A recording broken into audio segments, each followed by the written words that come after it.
Looking for a fun winter art project that your elementary students will love? How about one with a hat theme that'll turn your hallway bulletin board into a masterpiece? Sounds amazing, right?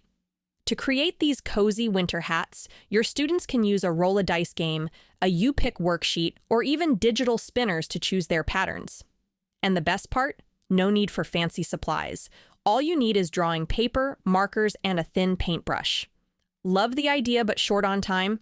No worries, I've got you covered. Sit back and relax while I teach your students how to play the roll a dice game as well as design their snow hat step by step. I'll share plenty of tips and tricks to make drawing, coloring, and painting a breeze. This winter art project includes a step-by-step demonstration video for your students, a printable handout, perfect for substitute teachers, a PowerPoint that guides them through every step, and 2 engaging writing prompts to tie everything together. Be sure to click on the preview button to see everything included. And if you have any questions, feel free to reach out.